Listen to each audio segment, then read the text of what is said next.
Oke, Bismillahirrahmanirrahim. Assalamualaikum warahmatullahi wabarakatuh.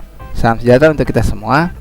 Baik, pada kesempatan kali ini saya akan membuat video ya tentang bagaimana caranya melakukan uji validitas dan juga reliabilitas ya dengan menggunakan bantuan software SPSS ya.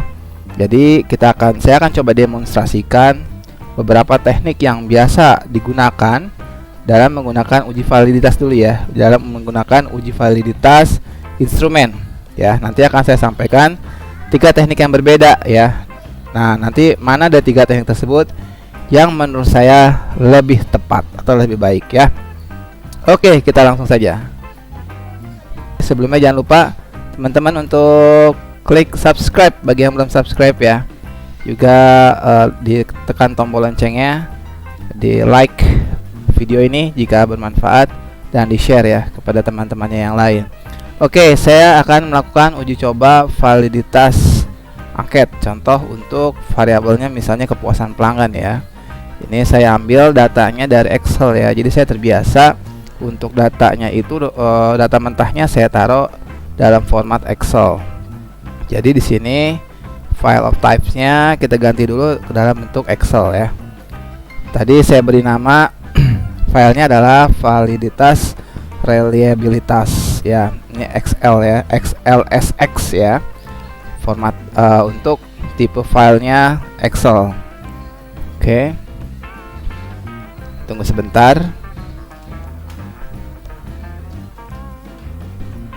Oke, nah ini ya di checklist read variables name from the first row of data. Jadi memang nama variabelnya itu di baris pertama dari dari data gitu ya.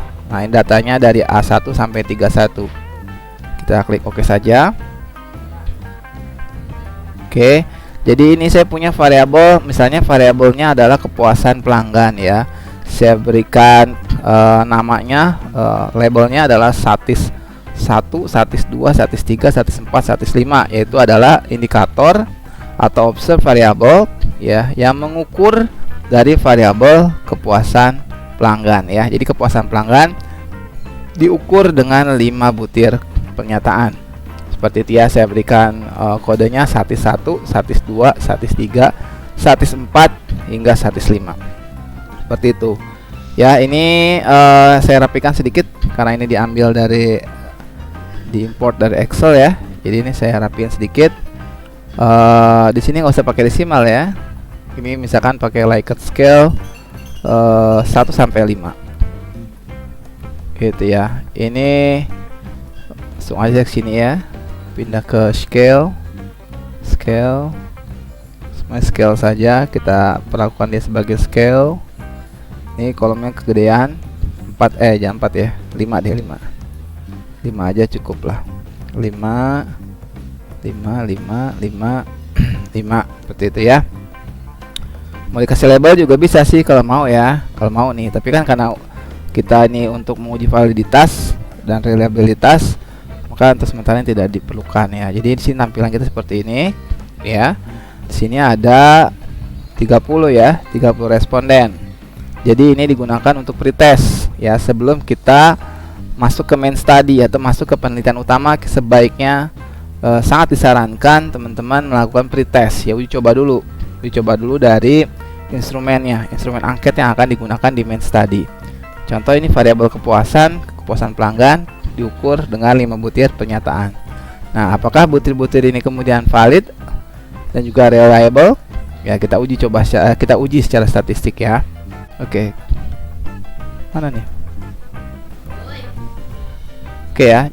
Jadi teknik yang pertama biasanya yang digunakan adalah dengan cara mengkorelasikan skor butir dengan skor total. Ya, itu biasanya ya, saya tidak bilang akhirnya itu yang tepat, tidak. Tapi biasanya teknik yang pertama ini dilakukan dengan cara mengkorelasikan skor butir ini masing-masingnya dengan skor total. Jadi kita harus bikin skor total terlebih dahulu ya. Kita bisa menggunakan fasilitas compute variable. Jadi di sini variabelnya adalah satisfaction ya, statis lah kita bikin. Ya, satisfaction adalah ya ini semua kita statis 1 tambah statis 2 tambah statis 3 ya, double klik aja ya, tambah statis 4 tambah statis 5. Bisa ditambahkan seperti itu atau bisa juga nilai rata-ratanya ya. Nilai rata-ratanya juga boleh, nanti korelasinya akan sama. Oke, saya pilih misalnya rata-ratanya aja ya. Ini kita bagi 5 seperti itu ya. Oke, jadi akan muncul variabel baru yang bernama statis. Nah, ini ya, 4,20 ini dari mana? 4,20 ini adalah dari 4 tambah 4 tambah 4 tambah 4 tambah 5 dibagi 5 ya. Jadi nilai rata-ratanya ya, nilai rata-rata untuk responden yang pertama. Ini 3 adalah nilai rata-rata dari responden yang kedua. Ini pun sama ya, 4 adalah nilai rata-rata dari responden yang ketiga. Baik, teknik yang pertama kita lakukan analisis korelasi ya, correlate, pilihnya bivariat ya, bi artinya 2, variabel, jadi pengukuran antara 2 variabel ya. Kita bisa langsung sih sekaligus ya, seperti ini. Nah, ini correlation coefficient-nya apakah mau langsung Pearson jika memang kita treat dia sebagai interval. Tapi kalau misalnya mau treat sebagai ordinal bisa pakai yang Spearman gitu ya. Tapi saya perlakukan sebagai dia interval saja ya. Ini tidak perlu diperdebatkan. Masing-masingnya aja ya. Ini saya pakai yang Pearson. Oke, jadi kalau dia korelasi signifikan maka secara otomatis nih ya, ketika kita checklist ini kita klik OK, kita bisa lihat ya, butir 1 apakah dia signifikan. Kita lihat dia ada tanda bintang asteriknya ya, berarti dia signifikan atau valid ya. Butir 1 nih valid. Butir 2 koefisien korelasi 0,806 valid juga. Butir 3 ya, dia juga valid ya, 0,778. Butir 4 0,68. Butir 5 0,403, dia juga valid. Tapi walaupun kalau kita melihat koefisien korelasinya ini seluruh butirnya valid, seperti tadi saya bilang, untuk teknik ini saya tidak terlalu merekomendasikan ya, karena memang ini kan hanya secara langsung mengkorelasikan skor butir dengan skor rata-ratanya gitu ya, skor rata-rata di seluruh item gitu. Jadi dia itu kenapa signifikan atau valid di sini, karena memang membandingkan dengan R tabel. Ya, R tabel itu kalau untuk jumlah data 30 mungkin sekitar 0,3an lah ya. Jadi pasti signifikan.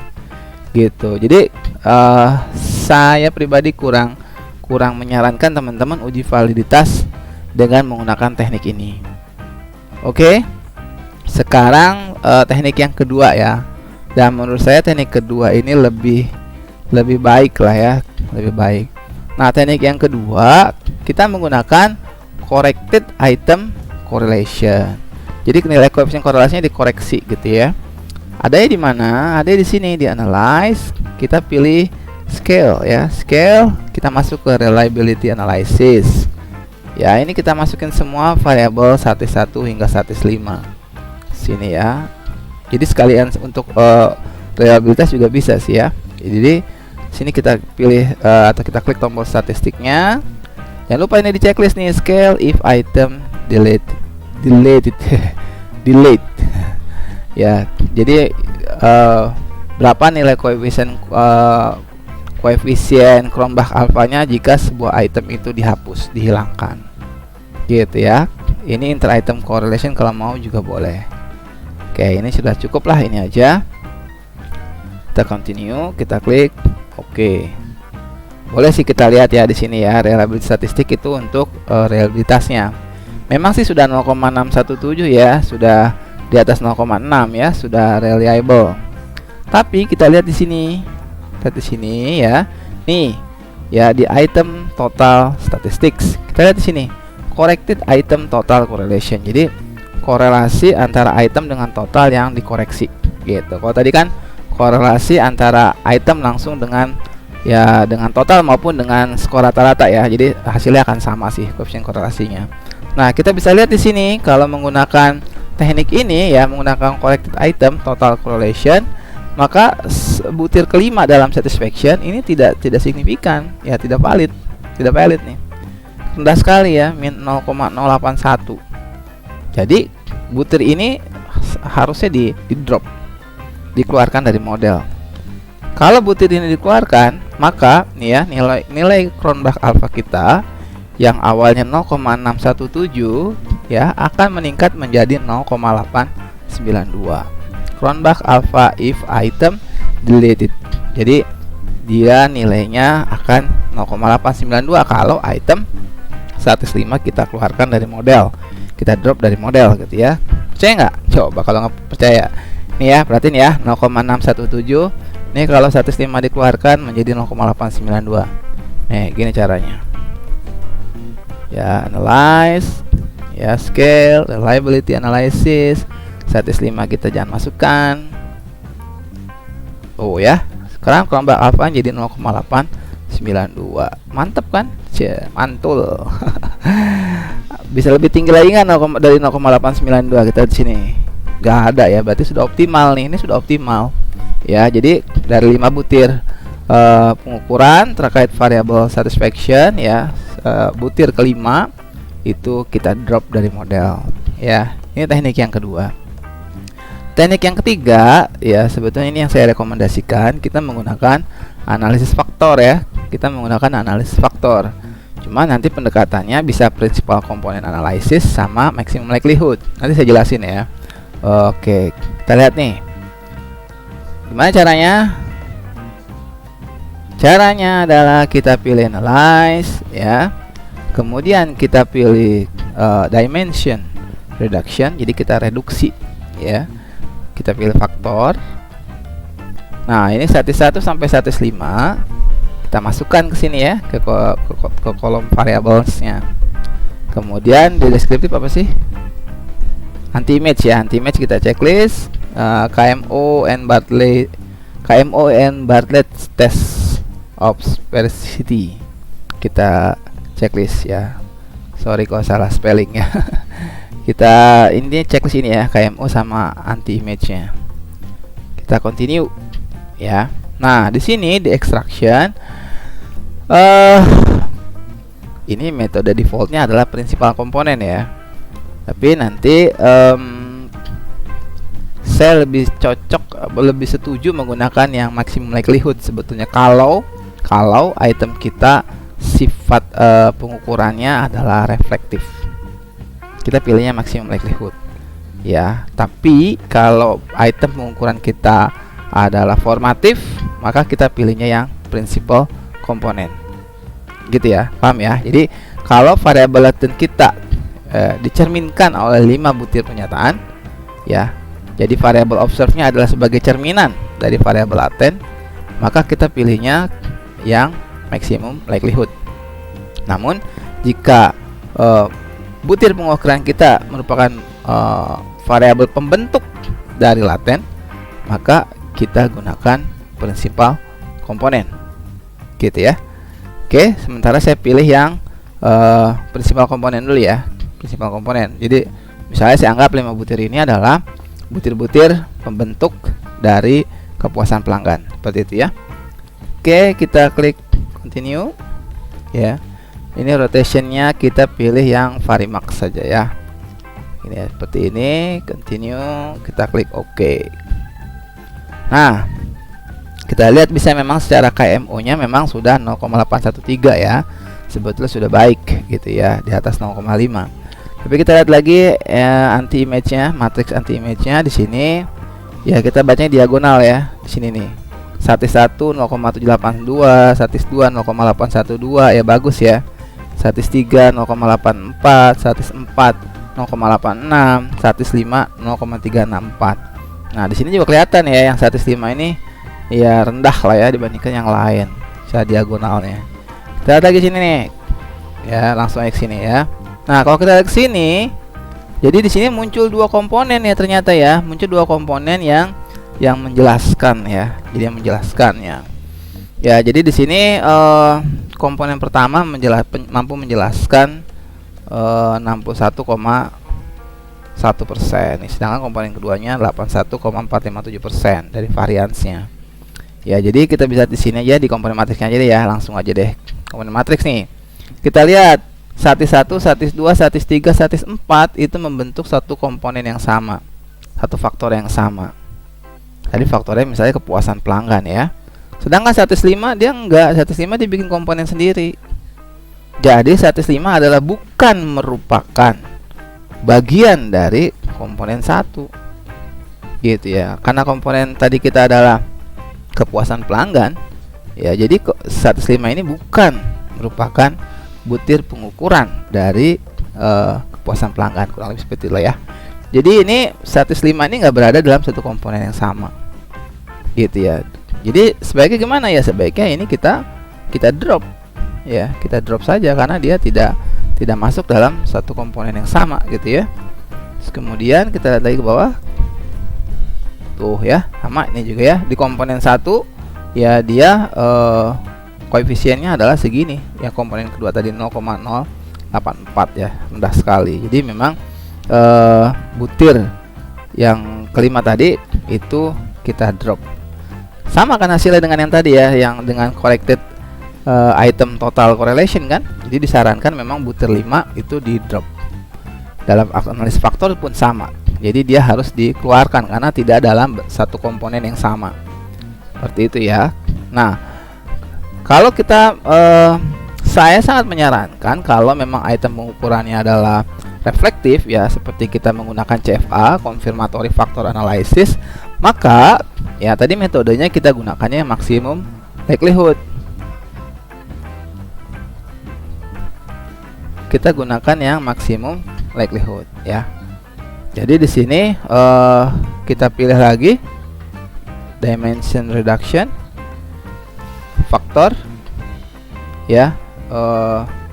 Kalau mau dilihat lagi ya ini nggak apa-apa, masukin dulu ya. Cuman di sini extractionnya metodenya pilihnya yang maksimum likelihood ya. Teman-teman boleh percaya boleh enggak, koefisiennya akan sama dengan koefisien standardized loading factor jika kita menggunakan software SEM saat melakukan analisis confirmatory factor analysis gitu ya, pakai Lisrel, pakai Amos. Nah hasilnya akan sama aja gitu. Kita klik OK. Nah ini kalau mau menggunakan maximum likelihood ya. Jadi KMU nya cukup baik, anti image juga seperti tadi ya, cuman ini kecil sendiri nih 105. Kita bisa lihat ke bawah di sini. Ya ini menggunakan maximum likelihood ya kan ya, one or more community estimates greater than one. Ya intinya kita lihat di sini juga ya. Ini adalah standardized loading faktornya nih. Ini adalah standardized loading faktornya sama seperti kalau kita menggunakan CFA, teknik CFA di Lisrel misalnya atau di Amos ya, sama aja. Yang kita bisa lihat nih satis 5 ini enggak ini kan ya, standar loading faktornya jauh di bawah ambang batas ya, harusnya kan 0,5, jauh banget di bawah 0,05. jadi memang jauh banget di bawah 0,5, jadi ini harus kita drop butir ini ya, seperti itu ya. Jadi kalau ini butirnya kita drop, ya, ini saya masih menggunakan yang ini ya, maximum likelihood ya. Jadi saya sangat menyarankan menggunakannya yang maximum likelihood karena memang item pengukuran saya reflektif. Ya, jika teman-teman item pengukurannya reflektif, gunakan extractionnya di sini. Ya, metodenya adalah maximum likelihood ya. Karena sama hasilnya dengan kalau kita menggunakan CFA, confirmatory factor analysis, dengan menggunakan software SEM, bisa dari Lisrel, bisa juga dengan Amos gitu ya. Ini tinggal kita klik OK. Nah lihat ya, ini KMU nya makin bagus, anti image juga nih diagonalnya kayak discriminant validity lah ya, ini OK. Kemudian commonalities juga kita bisa lihat di sini ya. Ya memang sih untuk yang apa namanya untuk yang extraction ya, extraction ini udah oke semua gitu. Kalau inisialnya memang ini ada satu nih ya, 0,49 pas-pasan mentok gitu ya, tapi extractionnya sudah oke. Sama seperti tadi ini juga sama nih ya, ini faktor matriksnya ya, koreksi ya, saya koreksi standardized loading factor ada di sini ya, standardized loading factor ada di sini, ada di faktor matriks ya. Ini adalah nilai standardized loading factor, maaf tadi salah sebut ya, lupa. Ya jadi standardized loading factor kalau CFA di SEM yang ini dari sini nilainya ya, satis 1 0,9 tinggi banget ya, satis 2 0,85, satis 3 0,818, satis 4 0,732. Nah faktor matriks yang tadi ya Kita lihat nih faktor matriks yang tadi mana tadi teh. Nah ini kan ya, kita lihat ya. Kita lihat nih, ini. Dia kan ada dua faktor kan, ada dua faktor. Faktor 1, faktor 2. Memang statis 5 tinggi, tapi ada di faktor yang berbeda dengan statis 1, statis 2 sampai statis 4 ya. Lihat nih. Statis 1 sampai statis 4 ini kan di sini ya, 0,897, 0,85, 0,818, 0,726. Tapi statis 5 dia berada di faktor yang berbeda. Jadi statis 5 itu mengukur variabel yang berbeda, mengukur faktor yang berbeda. Maaf ya, tadi saya menyampaikan melihatnya dari sini ya, bukan dari sini tapi dari apa namanya, dari faktor matriksnya ya. Dari faktor matriksnya kita lihat nih ya. Jadi ini nilainya pasti sama persis dengan nilai confirmatory factor analysis ya. Pasti segini nilainya. Jadi statis 5 harus kita drop karena memang dia rendah sekali. Ya, rendah banget nih, 0,001. Ya, harus kita drop. Ketika kita drop tadi ya, maka sekarang sudah menjadi semua berada dalam satu faktor. Dan nilai standardized loading faktornya semua di atas dari nilai ambang batasnya ya, yaitu 0,5. Semua ada 0,5. Jadi butir statis 1, statis 2, statis 3, statis 4 ini boleh dikatakan valid ya, boleh dikatakan valid ya, sahih, digunakan untuk mengukur kepuasan pelanggan ya. Ya, sekali lagi tadi revisi jadi dengan menggunakan analisis faktor ya, karena item saya adalah reflektif, maka saya menggunakan analisis faktor dengan metode extractionnya adalah maximum likelihood. Dengan menggunakan maximum likelihood tadi yang muncul pertama kali seperti ini, ternyata ada terbentuk dua faktor ya, di mana statis 1 sampai statis 4 itu berada di faktor 2, statis 5 ada di faktor 1 ya, ini tinggi ya kan. Jadi kalau di faktor 2 nilai statis 5 itu jauh di bawah ambang batas, yaitu 0,001. Harusnya kan 0,5 gitu ya. Jadi dia statis 5 ini tidak sahih digunakan untuk mengukur apa namanya, kepuasan pelanggan gitu. Jadi karena kita sifatnya mengkonfirmasikan gitu ya, kita mengkonfirmasikan harusnya semua butir pengukuran ini mengukur faktor yang sama, yaitu kepuasan pelanggan. Maka ini kita drop, statis 5 di drop ya, dilakukan analisis lagi tadi, kemudian apa namanya, lihat di sini setelah di drop ya, semua sekarang memiliki nilai standardized loading factor yang bagus. Jadi ini teknik confirmatory factor analysis ya. Oke, demikian yang bisa saya sampaikan. Terima kasih ya, semoga bermanfaat. Kita jumpa lagi di video pembelajaran berikutnya. Assalamualaikum warahmatullahi wabarakatuh.